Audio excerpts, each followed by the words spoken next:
Welcome to the Diet Doc Life Mastery Podcast. I'm Dr. Kori Propst here with Dr. Joe Klemczewski. We're rolling into Thanksgiving, Joe. Yep. I know we're always told not to date our videos because then what if somebody's watching this in July or something? But it's Thanksgiving week. How can you not? Well, yeah. And I think what we're going to address today can be applicable at any time because while there's the what's this holiday all about aspect of it, most people go into it thinking it's all about food. And there are plenty of events throughout the year where that holds true. So I think today it would be a good time to address the different types of eating that people engage in and the different strategies that people have, and then hit on what would we really like to have happen in terms of the way that we approach the day and the eating. Right. So great point about there are all kinds of different events, and this is going to apply to all of them.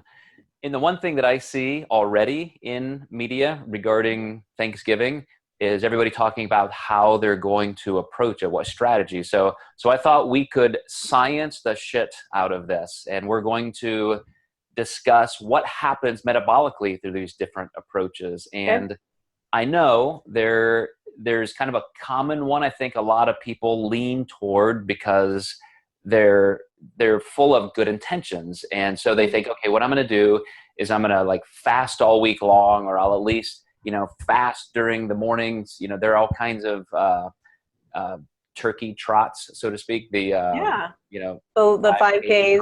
I've done that. So then we just roll right into Thanksgiving dinner. And what's going to happen in that approach, probably, Kori? Chaos ensues. Psychologically and physically. And that's true. Like that's very common. Doesn't have to be, but I will say, like I mentioned, there are some good intentions there. If you hit a larger meal, you're just anticipating it. You're going to eat more food than usual, probably a lot more than usual. For you to say, well, I'm going to be kind of light all week. I'm going to bring my glycogen stores down and make room, literally make room for some of this energy to be stored, not as body fats.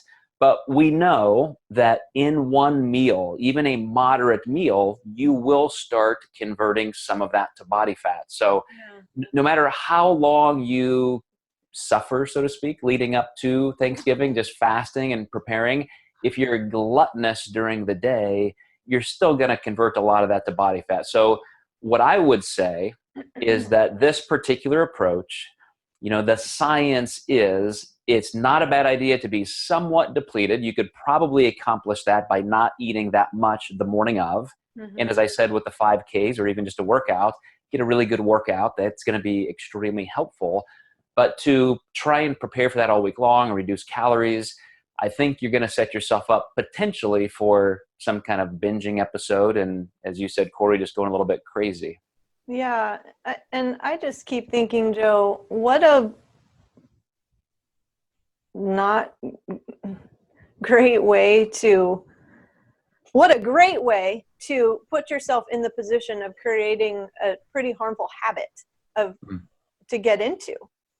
Anytime there's an event, a birthday party, a holiday, you're going to, I'll use your word, suffer and go into it with the intention of literally overstuffing yourself.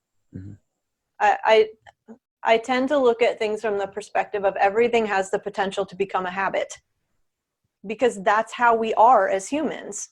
If we continue to do the same thing over and over again, we're going to continue to do the same thing over and over again. So I think it's in our benefit to really assess, how do I want to go into this holiday? What is important to me? How do I want to feel? Who's going to be there? What types of foods are going to be available to me? Do I want to eat those types of foods, even though there are going to be probably foods that you aren't going to see for another year or so, or maybe you're going to see them at another close holiday. But do you ever eat those foods anyway? How are you going to feel if you eat them? Not just psychologically, but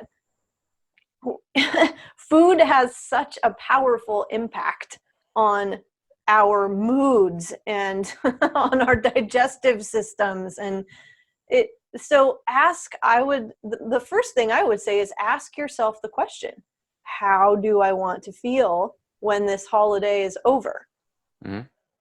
So keep that in mind, because I definitely want to come back to exactly what the best is going to be, not only metabolically and Mm-hmm. to mitigate body fat gain, Mm-hmm. but all of that stuff is going to be crucial. But staying right in that first lane of, if you choose to, reduce food a little bit going up, is there any value? And exactly to your point, Kori, that something could become a habit. Mm-hmm. I like that it becomes at least a forethought, that somebody's thinking, okay, I am planning on this. And so what could I do with some level of responsibility? Mm-hmm. So thinking, if I need to reduce a little bit, this is a calories in, calorie out, energy balance thing. Mm-hmm. So that's a great thought, but does it hurt you in terms of how much body fat you'll store? Does it hurt you metabolically? Mm-hmm. Does it give you any advantage metabolically? And like I said, I think if we don't overdo it, don't spend the whole week just grinding through a diet and setting yourself up to really be too hungry. Mm-hmm. If you're just leveling off a little bit, train in the morning, do something like that. And then you can say, okay, now I've got enough storage capacity to handle at least a few hundred calories. Little And more then food. what's going to be my behavior, as you're talking about, Kori, for the rest of the day?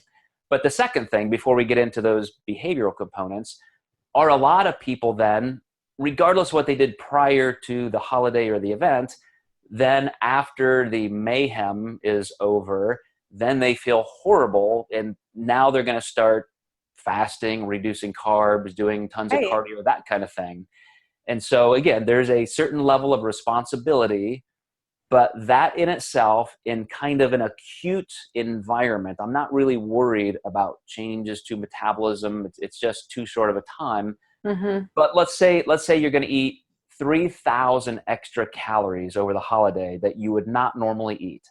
How can I make sure most of those are not stored as body fat? So, like Good I said, question. I like planning ahead and titrating energy down a little bit and preparing for it, but don't just jump off a cliff at the beginning of the week for days.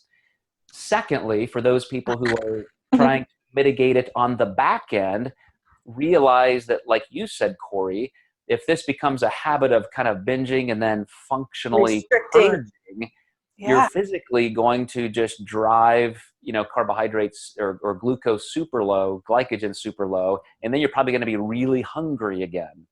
So there has to be a little bit more of a subtle entry and an exit to the holiday. Joe, I'm stuck on 3,000 extra calories for the day. Oh, I eat 1,500 a day. this is gonna, 4,500 calories for me? oh, in a heartbeat. Are you kidding me? Come on. Not what I'm cooking for dinner. Sorry. But most people, that would be quite easy to do, and it will happen. Yes. I agree with you. And that it blows my mind. If we could exert a little bit of forethought, some level of intelligence, some level of planning, and instead of just grabbing whatever is on the table and available and peruse the options first, take some mental notes, ask ourselves, like you said, what have I done today? What am I going to be doing? Am I going out for a 4-hour bike ride, which I probably will the following day? But I don't look at that meal as, well, I'm going to go for a 4-hour bike ride, so I might as well just eat whatever. I might as well eat 3,000 extra calories. It's still, that's not in my best interest. But I can show you, and that's what we're going to do today.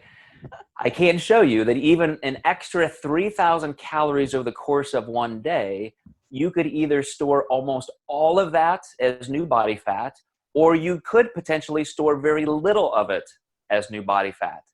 So like I said, we have to talk about the entire week, and we have to talk about subtlety in our planning, because my process would be, okay, I don't need to start, fasting and suffering all week long, but I might want to reduce my calories a couple hundred a day, might want to do a little extra cardio. So maybe I have already prepaid with about 500 or 1,000 calories leading into that by reducing my glycogen levels, getting myself in a body fat burning mode going in. Mm-hmm.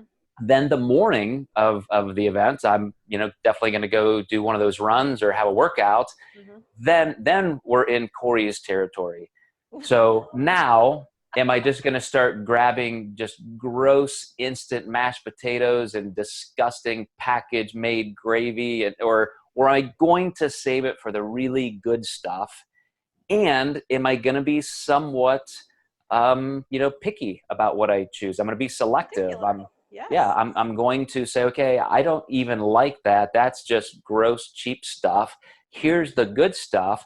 And then, is it all really going to be gone in one meal? Like, do you have to eat it all right there? Mm-hmm. Or can you say, like, I always do kind of the one plate rule, right? So Mm-hmm. go up there and I'm picking and choosing what I want. And then I'm not going to eat dessert. If I just had 1,000 calories of turkey and dressing and sweet potatoes and all this, just eating a piece of pumpkin pie is going to be disgusting. It's not even going to taste good, right? I'm opposite. I am completely opposite of you. I want dessert immediately after dinner, and then I want to be done. Okay. Well, so we'll talk about that in a second. But then, maybe 3 or 4 hours later, as people are going back for seconds, I'm not going to go back for the stuff I already ate. I'm going to go back for, a slice of that pie or something else. And so by the end of the day, I'm going to be very little above my normal intake because I've modeled it that way. There's not even anything to make up for on the backside, but we will cover that at the end. So your strategy is to have one entire complete meal within the boundaries you have predetermined, and then you're done. Like 6 o'clock in the evening, you're Thanksgiving, you're back to eating egg whites before bed. I don't eat egg whites before bed. I eat egg whites for breakfast, but everybody else is having like, candy and fudge and extra turkey and stuff. Well, just later in the day, are you just having a protein shake, or what are you doing? So I don't know what time you guys eat Thanksgiving dinner, but we are planning it for 4 o'clock. So it literally it's dinner time. It gets dark at 5:30 here, so I'm in bed by 7:30 or 8. It literally is dinner. And I think there is something to planning it during a normal mealtime for people, so that it's not extended throughout the entire day. Because talk about the effects on metabolism of that. Like, if you are in a space or time where you're wanting to burn body fat, right, it's beneficial to have that time where you're not putting any food in your body.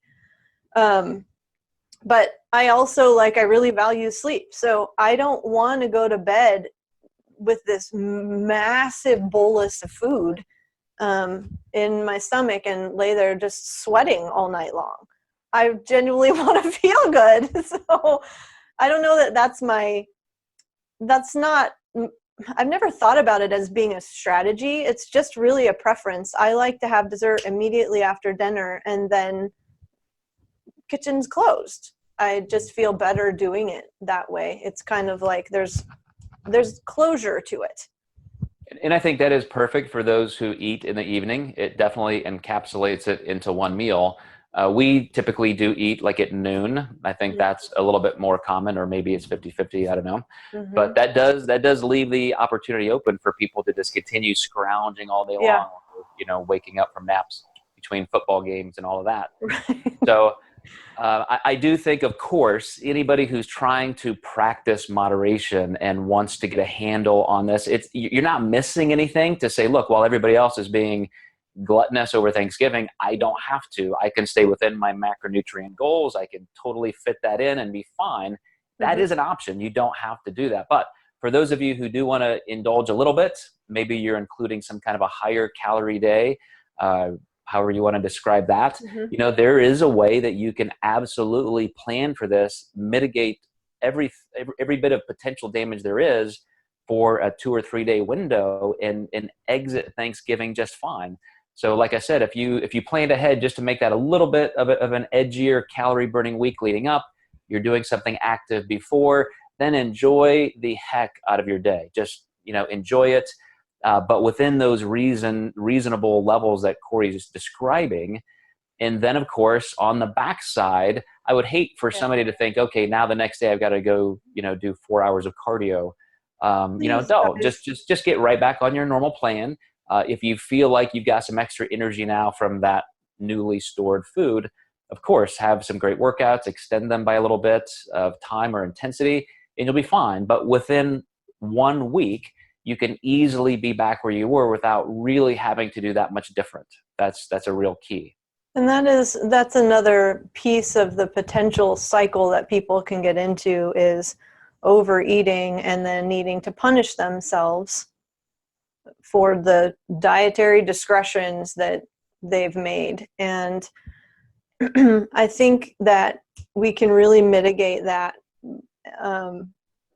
just by being thoughtful and being skillful and wise in how we are going to approach the meal. A lot of us are going to go and have the meal somewhere else. We're not actually preparing the food. And so I receive a lot of questions about, oh my gosh, how do I handle this? I don't know what they're cooking. I don't know what they're going to have available. And you know what? Bring some dishes, cook some things, prepare some things, and bring them for everyone to enjoy that you want to eat, that you will feel good eating, whether those are desserts, appetizers, or part of the main meal. But don't be afraid to do that. We're going to have like a lot of appetizers and snacks. We're hosting 6 people. Guaranteed, the people who are coming aren't going to bring healthy stuff. Guaranteed. I already know this. So what am I going to prepare? A massive veggie tray with dips that I'm going to feel comfortable eating, because I don't want to have to or be tempted to eat all the other stuff, the crap, the non-real food stuff. So I think that's the ultimate level of a very disciplined, responsible person, to say, even though it's Thanksgiving, I'm just going to sit here and munch on my celery and be happy. And because maybe I genuinely am and don't feel like I'm suffering. Yeah, absolutely. And most people are not ever going to be there.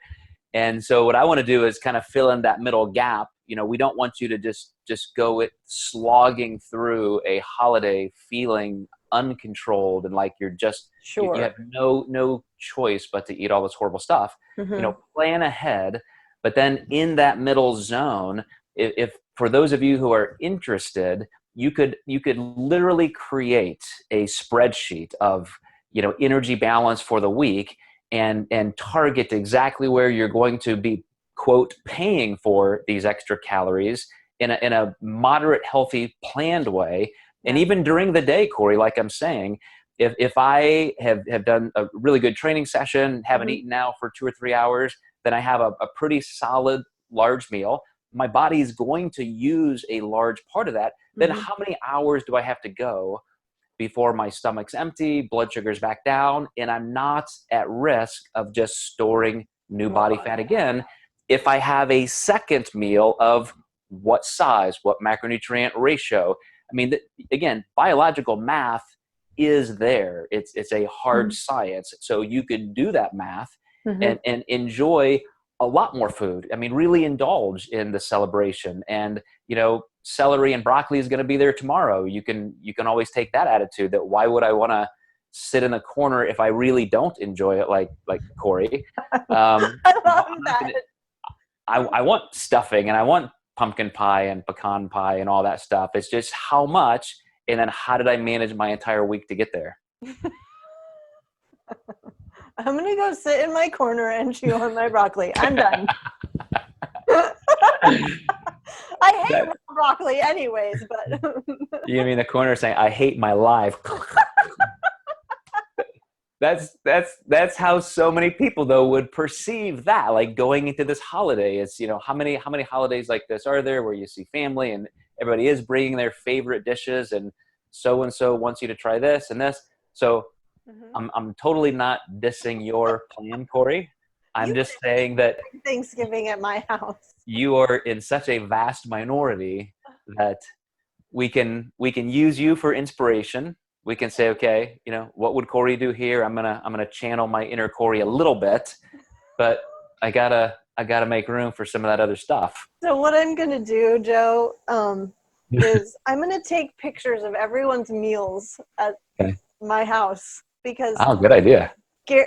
Guaranteed, like, I'm already thinking of what Ben's plates, plural, of food are going to look like, and I will have seconds. I will, but it will not be on things like the candied sweet potatoes, and I plan on having like a massive salad for everyone to enjoy.